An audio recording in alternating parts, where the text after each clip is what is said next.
We are being born into opportunity. For hundreds of years, men have been talking about the lack of opportunity and the pressing need of dividing up things already in existence. Yet each year has seen some new idea brought forth and developed, and with it, a whole new series of opportunities. Until today, we have already have enough tested ideas which, put into practice, would take the world out of its slows and banish poverty by providing livings for all who will work.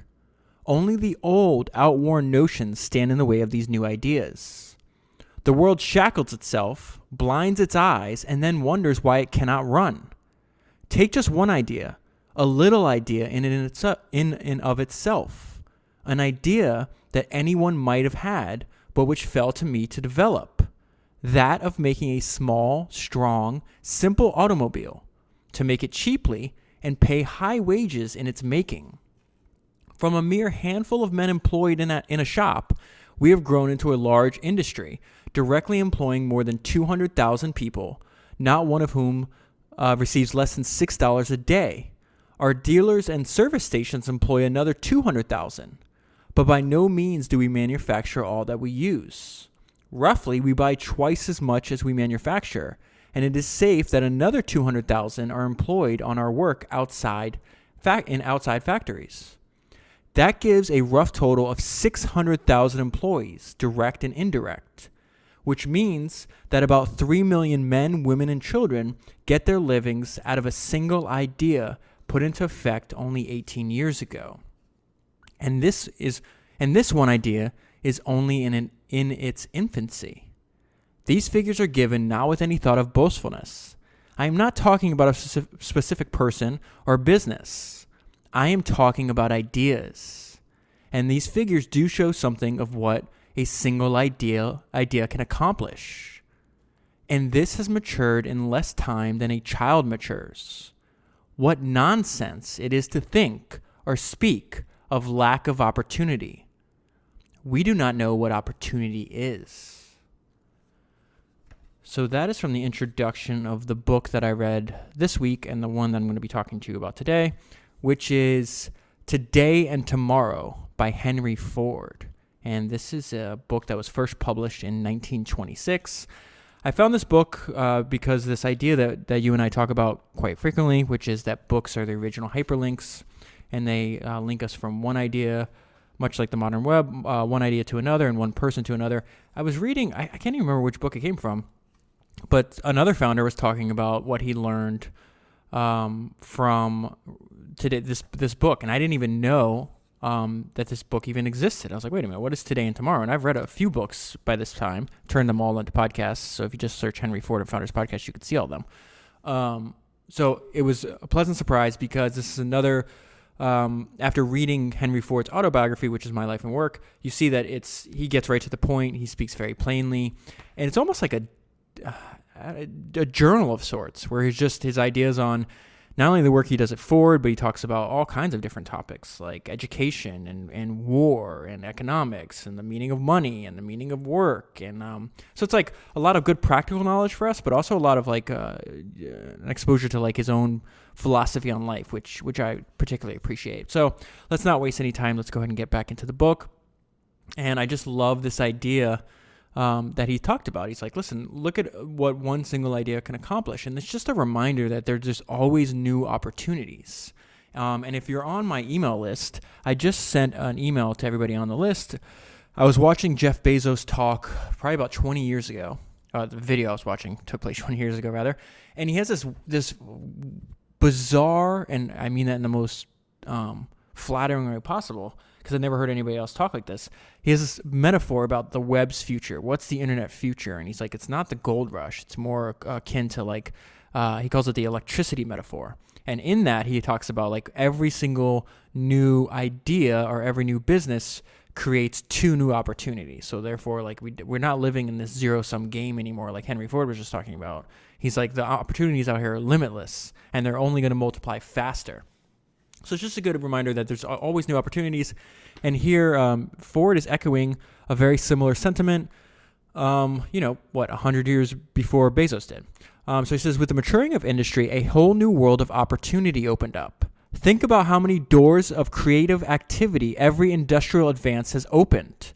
It has turned out, through all the fierce competitive fights, that no man could succeed in his own opportunity without creating many times more opportunities than he could begin to grasp.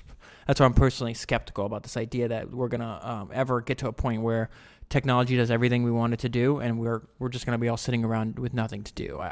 I see no evidence of that at all in history. In fact, I see the opposite, that the more that we're able to invent new products and services and more we're able to put different ideas into implementation, that's only going to create other opportunities for other people to pursue in the future and future generations.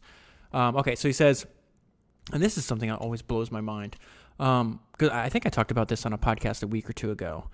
And, we're all trying to build things that other people can use, right? That's what a product does. It's, or to quote Richard Branson, like a business is just something that makes somebody else's life better, Like your entire point of making a product is to be in service of other human beings, because if no one uses it, then there's no utility. There's no benefit that either accrues back to you or that goes first to society. But could you imagine making a product like Henry Ford did that literally changed the geography of the world? The invention of the automobile and more importantly, the mass production of it, I guess, is what he really invented.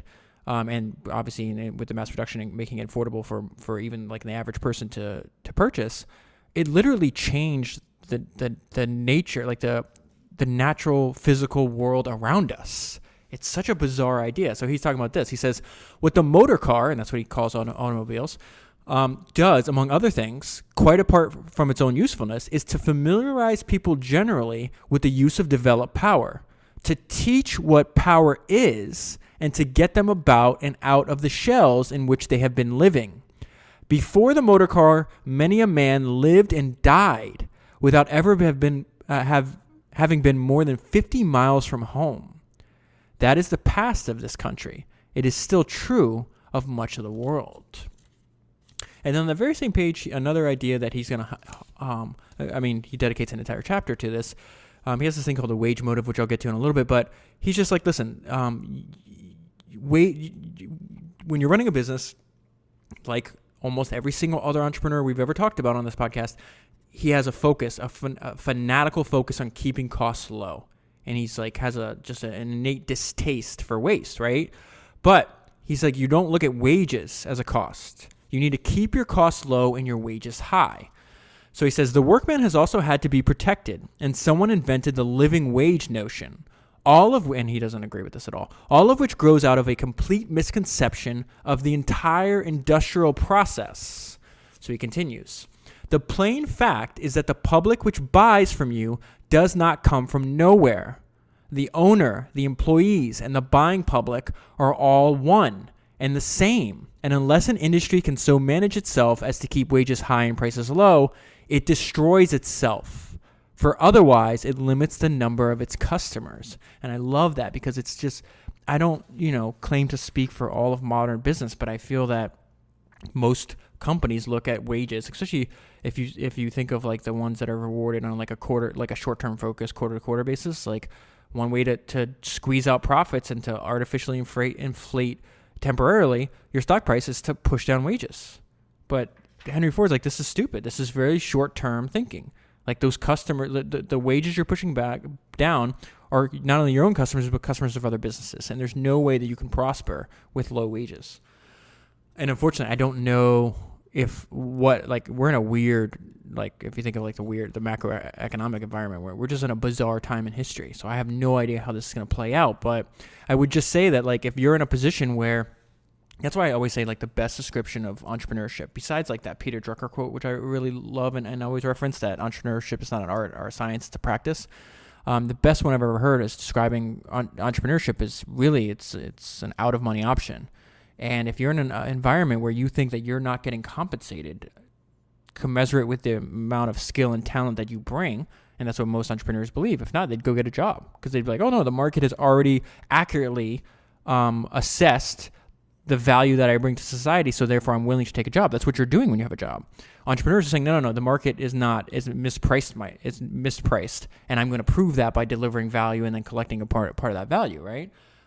So unfortunately, if you're working for wages, which most people are, you're at somebody else's whim, and maybe you're in an environment where you're in an industry that's growing and you have skills that you can then make other businesses compete for that. But if not, like, you really have no leverage, and that's just a dangerous place to be.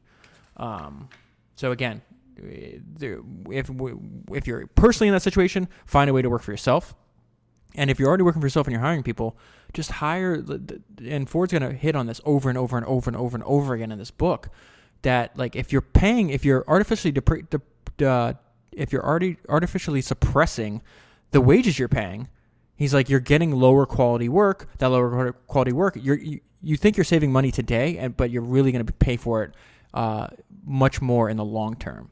And again, this is just thinking that is unfortunately extremely rare in society, but extremely common in the people that were covering these books. Let's see. The note I left myself was the opposite of autopilot. Think about what you're doing. I don't know what that means. Okay, what that means. It says, all men are not voluntarily intelligent. They must be taught. All men do not see the high escape from drudgery and work by putting intelligence into work. They must be taught. That's interesting. The high escape from drudgery and work by putting intelligence in work. All men do not see the wisdom of fitting means to ends, of conserving material.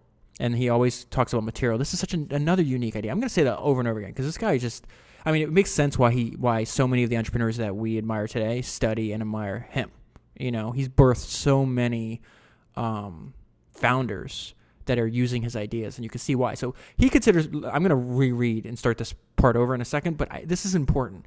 When he's using materials for production, right? He doesn't think of it just as like just these natural resources that appear out of nowhere. He says you have to treat materials sacred because that's the results of others' labors. Okay, so let's go back to this. And keep in mind, this book is from 1926.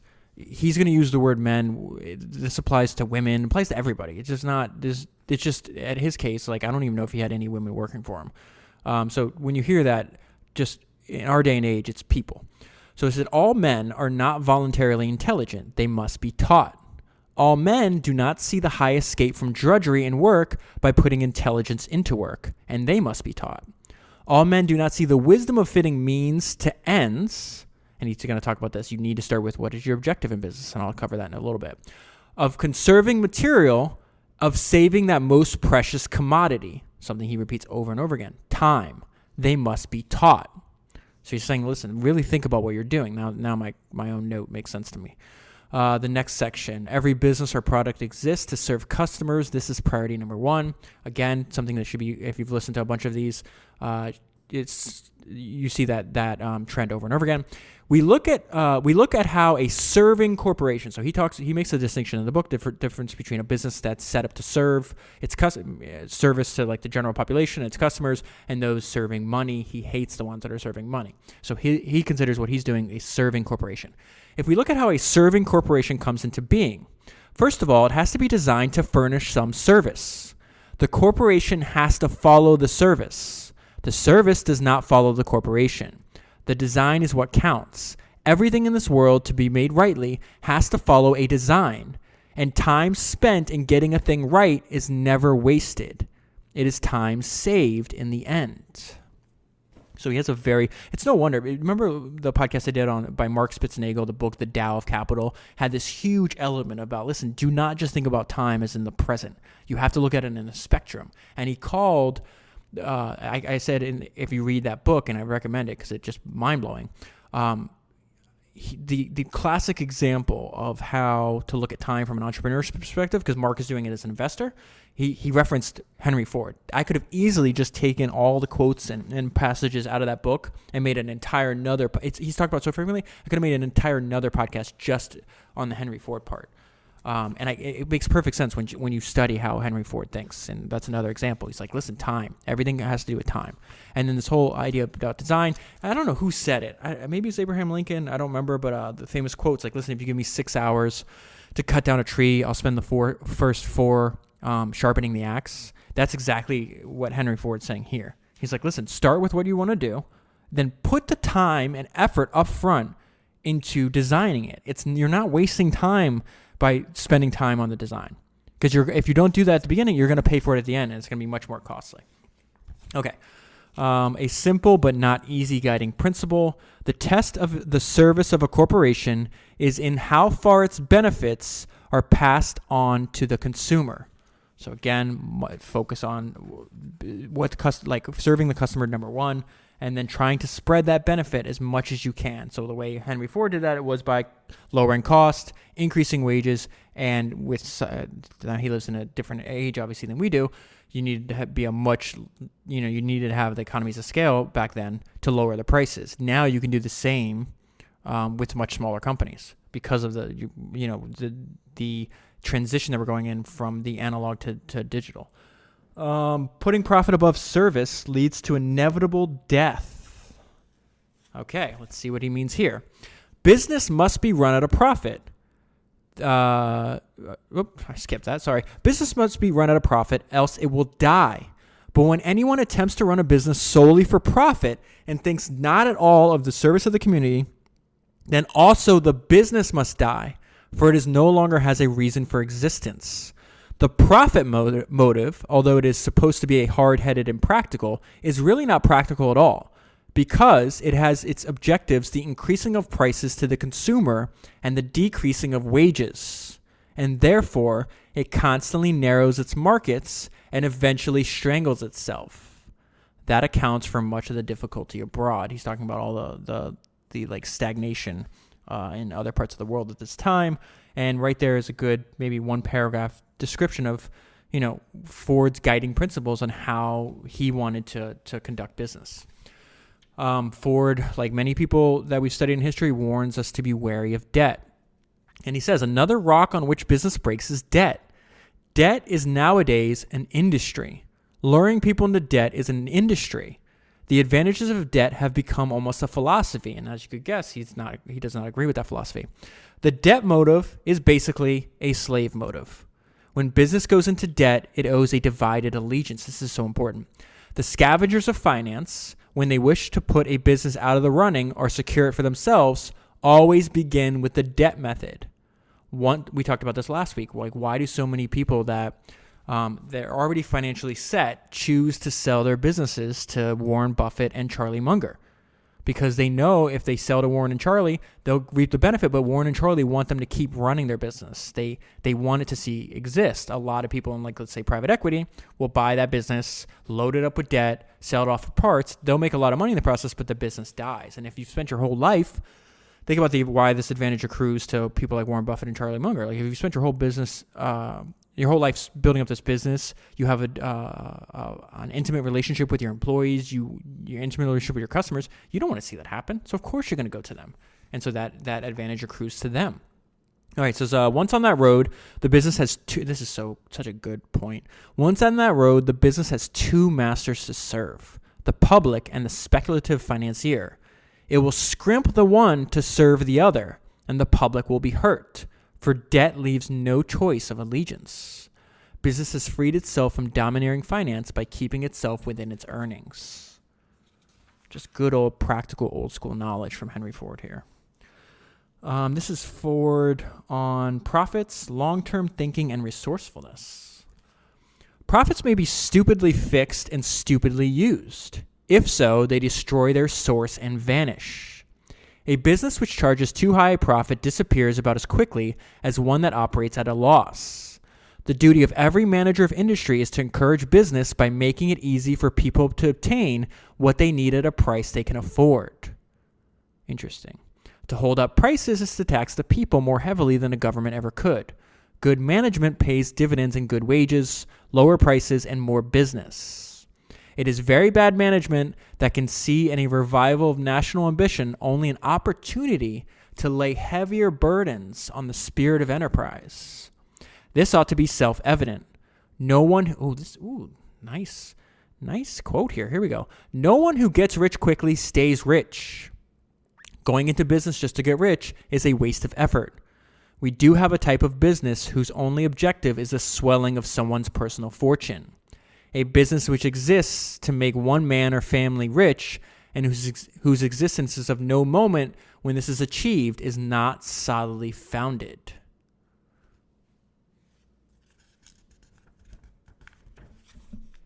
I love the clarity of his thinking. This is something that I definitely, speaking for myself, need to focus on, and something that's really important. Let's see. Focus. The importance of focus. And so what is the focus of Henry Ford? What was the focus of his life? We're in the motor business, and in no other business, everything that we do gets back to the motor. So that's very simple. It's easy, really easy to make decisions. He talks about this in the book quite at length, and he gives like explicit detail, like how much of material he uses, how much it costs, why is he doing that, and it all comes down to, listen, we're in the motor business. He says a car is just, we're making cars, but really what we're doing is we're putting wheels on motors. And I was like, wow, that's a really interesting way to look at it. So anything that comes to, like, when they're making decisions, like, will this decision, right, further our one goal? Our one goal is to manufacture motors. He says, we have built, he talks a little bit more about this. He said, we have built nothing for the sake of building. We have bought nothing for the sake of buying. We make nothing for the sake of making. Our operations all center around the manufacture of motors. So sometimes you have to buy materials. Sometimes you have to make it yourself. Whatever decision you're choosing, it's all oriented around what the hell is your purpose? Why does your business exist? And it's so surprising when you study modern businesses, and I'm sure this is true in the past too, because history doesn't repeat, human nature does. It's like they have one goal, and then they get distracted by all these other shiny things. Charlie Munger talked about this last week. He's like, don't you remember this point in history where one oil company goes out and buys a fertilizer company? And then what do all the oil companies do? They start buying fertilizer companies. And then this whole bubble plays out, and realizes I didn't need to buy the damn fertilizer company to begin with. Well, they got away from what their main goal is. So I just love that. I love that because it's a simple yet hard idea to adhere to. This is Henry Ford telling us that we can always improve. It is one of the oddities of business that a man will cite what he has done in the past as proof of what he can do in the future. The past is only something to learn from. So he talks about this a lot of times. Like, listen, we thought we were all cool. Or no, he didn't use that word, obviously. He's like, we thought, oh my God, we made 3 million cars this year. This is amazing. And then now we make 10 or whatever the number is. I'm just making these numbers up for illustration purposes because I don't have the note in front of me.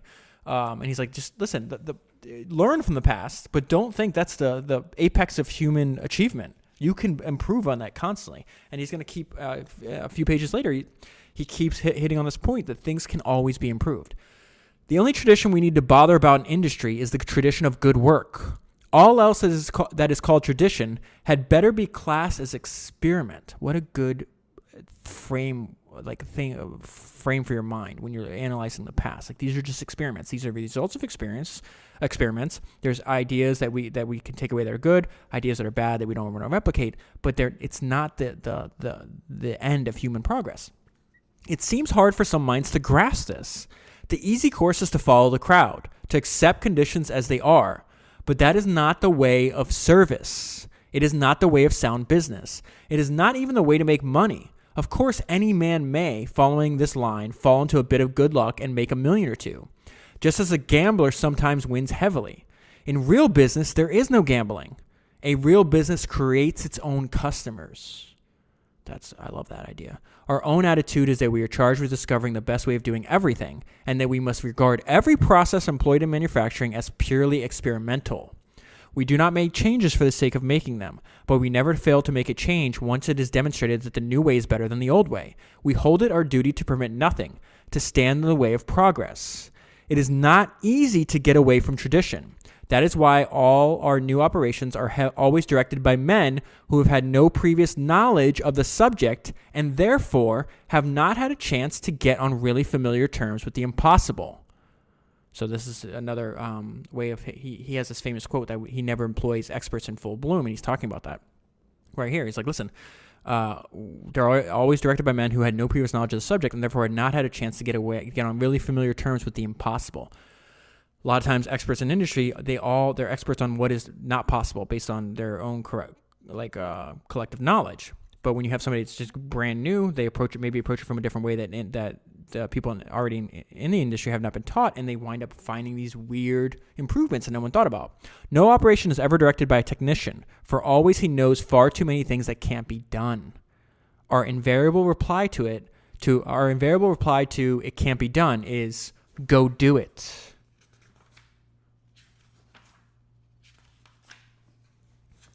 Focus on doing one thing well. Another thing that he repeats a lot. We do nothing at all in what is sometimes ambitiously called research, excepting as it relates to our single objective. We believe that anything else would be outside our province and possibly done at the expense of our own particular function, which, to repeat, is making motors and putting them on wheels. Our principal duty, as we conceive it, is to not wander from our own path, but to learn to do one thing well.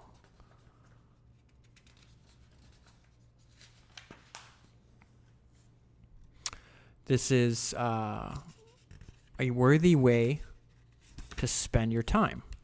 The true end of industry is to liberate mind and body from the drudgery of existence by filling the world with well-made, low-priced products. And there's another reminder that there's always more opportunity. What is the best way to do a thing? It is the sum of all the good ways we have discovered up to the present. It therefore becomes the standard. To decree that today's standard shall be tomorrow's is to exceed our power and authority. Such a decree cannot stand.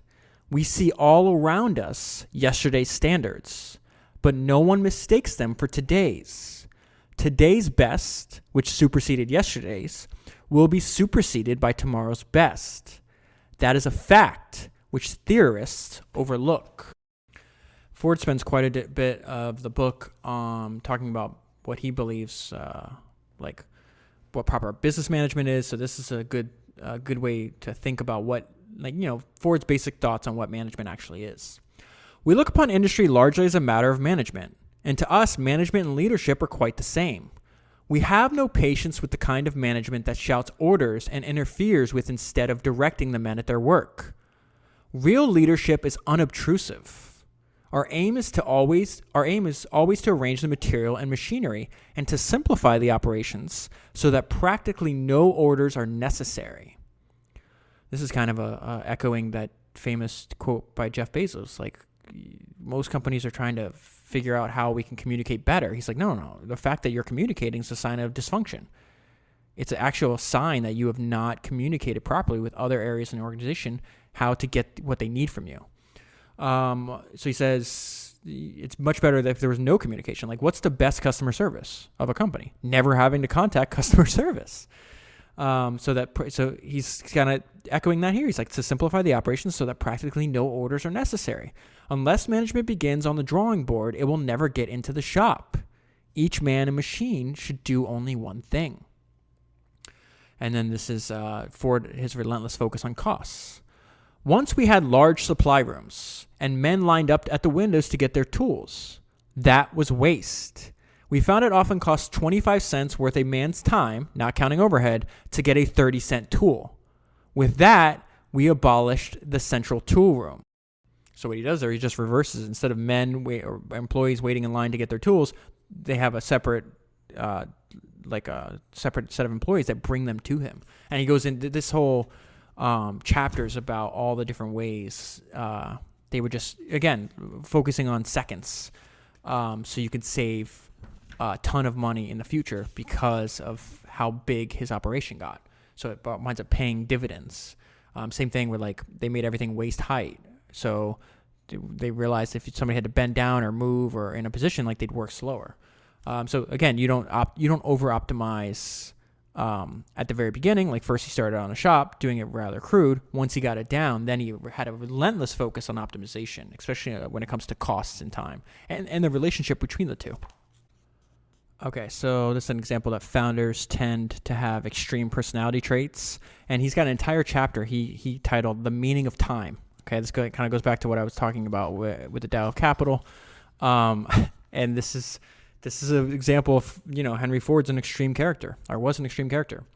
Hiring two men to do the job of one crime, I stepped over the punchline there. Hiring two men to do the job of one is a crime against society. To carry a product 500 miles to the consumer, if that product can be found within 250 miles, is a crime. For a railroad to deliver in 10 days what it might deliver in 5 is grand larceny. This guy is serious about not being wasteful.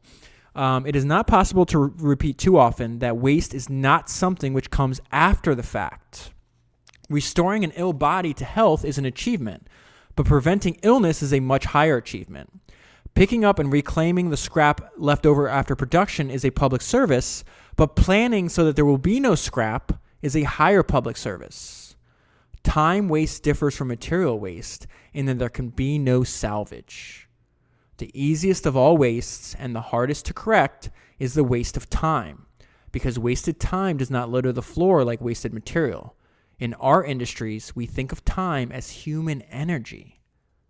And the note I just left myself is one of my favorite quotes that I remind myself constantly. Don't waste time. You don't have much of it. And this is the results of continuous improvement over a long period of time. Our production cycle is about 81 hours from the mine to the finished machine in the freight car, or 3 days and 9 hours instead of 14 days, which we used to think was record-breaking. Kind of see why he says, and he believed, you could always improve. Let's see. So this is about saving resources. It is not possible long to continue to get something for nothing, but it is possible to get something from what was once considered nothing. So you can't get something from for nothing, but it is possible to get something that from what was once considered nothing. So taking a different approach, and he gives an example of saving on wood. This is at the root of our efforts to save timber. We are trying to use as little lumber as we can. And here's the crazy thing. So he focused on that. He's like, I want to decrease the amount of lumber we use. But he says, so we use less wood each year, meaning today at the time he's writing that, in spite of our ever-growing production. So he's doing more with less. And another way to think about that is getting something from what was once considered nothing. And saving on costs is the same thing as... is the same ways and has the same effect on your bottom line, all things equal, as increasing sales. They're two parts of the same coin. Okay, this is Ford on the wage motive, which is like his central thesis on business. So this is going to be probably the longest part that I read to you, just because it unfolds over so many pages. Okay, so let's go over what the wage motive is. We are, as a matter of policy, against hard work. We will not put on the back of a man what we can put on the back of a machine.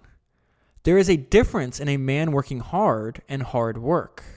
A man working hard will produce something, whereas hard work is the least productive sort of labor and one that he believes should be outsourced to machines, right? Somehow a deal of confusion has crept into wages, hours of work, profits, and prices. Most of this confusion traces back to an unwillingness on the part of someone to work. And so what is that? This confusion is caused by people that don't want to work, right? And so he describes the people that don't want to work as trying to do the impossible. That is, to live without work. And now take wages. An unemployed, you're going to get the central core of like his thoughts on why he keeps his wages high and costs low. An unemployed man is an out-of-work customer. He cannot buy. An underpaid man, meaning you're trying to squeeze that because you think of wages as a cost, an underpaid man is a customer reduced in purchasing power. He cannot buy. Reduce wages and you reduce work because you reduce the demand upon which work depends. So he's going to continue this line of thought here. And he says, high wages with high prices do not help anyone. It just means that everything else has been marked up. But higher wages and low prices means greater buying power, which means more customers. The payment of high wages, however, is not just a matter of wishing to pay them. So he's like, that you don't get to the point where we are just by saying, okay, I'm just going to pay high wages. I could bankrupt you. You can't just wish to do that. You have to do the work necessary first to get to that point. In his opinion, it goes back to the very structure of the business itself and the idea on which it is founded. If you set out to make something which will help people, then you have to plan slowly and surely, trying out as you go along until you have what you believe is right. Then, and not until then, have you anything worthwhile making. The next step is to find out how to make it, and that is a job which is never finished. And he's going to remind you here, your employees are part of your public. If you cut wages, you just cut the number of your own customers. If an employer does not share prosperity with those who make him prosperous, then pretty soon there will be no prosperity to share. And he continues, fully to carry out the wage motive, society must be relieved of non-producers, meaning people that just refuse to work and contribute to society. We need more creators than we ever did, not fewer. And now we have Ford's principles on management, or of management rather. And he said the Ford principles of management. The principles are extremely simple. They may be compressed into 3 statements. Number 1, do the job in the most direct fashion without bothering with red tape or any of the ordinary divisions of authority. 2, pay every man well, not less than $6 a day, and see that he is employed all the time through 48 hours a week and no longer. 3, put all machinery in the best possible condition, keep it that way, and insist upon absolute cleanliness everywhere in order that a man may learn to respect his tools, his surroundings, and himself. And then in the book, he gives the example of they had to buy a railroad and they didn't want to just because they thought they were getting ripped off, and they wound up being right. So like, well, the amount of savings we would get if this was operated efficiently would be greater than the cost to buy the railroad, so we'll just buy the railroad. And then he applied those principles and wound up turning the thing around. Okay, so this is Ford giving us advice. Like, he's like, listen, you could apply these principles to any business.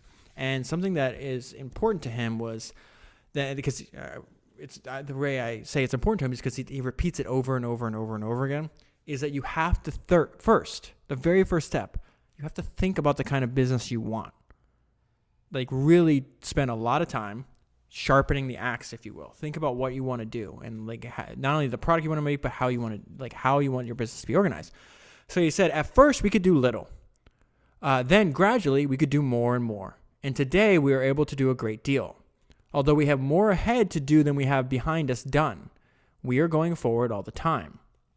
These methods are changing so constantly, not because we like changes for themselves, but because the firm policy of always striving to lower the price and raise the quality just naturally forces improvements. The question to ask oneself is not, what are the best methods for a man with a business like mine to adopt, but what am I in business for? Where am I going? What do I want to do? So he's saying answer those questions first, and then you'll figure out which principles you need to use. And one of those principles that he believed in was that all of your actions should serve your objective. And he talks about that in the sense of making. He says, we never make for the sake of making. This, I think, answers the question of how our methods might be put to use by the smaller manufacturer. It is not the method, but the objective that controls. So work backwards. Start. What is your objective, and then adopt your methods to that. Your methods are formed by what you are trying to do. They do not determine your purpose. To my mind, it is starting wrong to put methods ahead of purpose. And in the same chapter, you're going to hear from Ford on what he thinks about competition.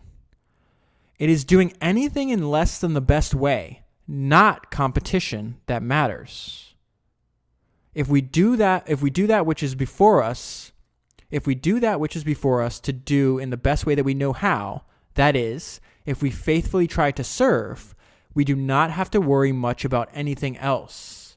The future has a way of taking care of itself. And I would also add, I think he's picking up there that so few people and so few businesses are run this way, that if we just focus, he's saying, listen, if we faithfully try to serve, and that's our main objective, our main focus here, we're serving the public, and his point, the public and the customers are the same exact thing. So when he's saying I'm serving the public, he's saying serve your customers, and goes in both directions. You're not going to have to worry about anything else, because not only is this like a central tenet of the way he would organize business and manage them, But in my opinion, and I don't think he states this here, although he does talk a little bit about people that don't really know. Like he talks about some business owners are just better off getting jobs. But it's because this is so rare that it's so valuable. And to be able to do so on such a long time period is even more rare. At this point, he's saying, this is about 18 years since his innovation in the Model T. So the idea that you can continue to keep your eye on that ball, your eye on that objective for 18 years is extremely rare. It goes against like the normal way of our species. And I'll just close on this. This is not the longest book. If you want to pick it up, I'll leave a link in the show notes for like I always do. And and every other book that I do is available at amazon.com/shop/founders podcast. Like always, I'd pick it up and read it. If you like the way Henry Ford thinks, and I assume like you've listened to the other podcasts on Ford, I just don't think you can waste your time by studying Henry Ford. All right, it says, this actually comes from the last chapter, and he says, let this be made clear. There is no way out of poverty except through work. The world has tried everything but work. And this is what I was referencing earlier about like, what is the point of what we're doing? Like, why do you want to build a company? Why do you want to build a product? Why do you want to build a service? And he gets like, he's very capable of doing, like, gets right to the heart of the matter. And he says, industry exists to make things that people use.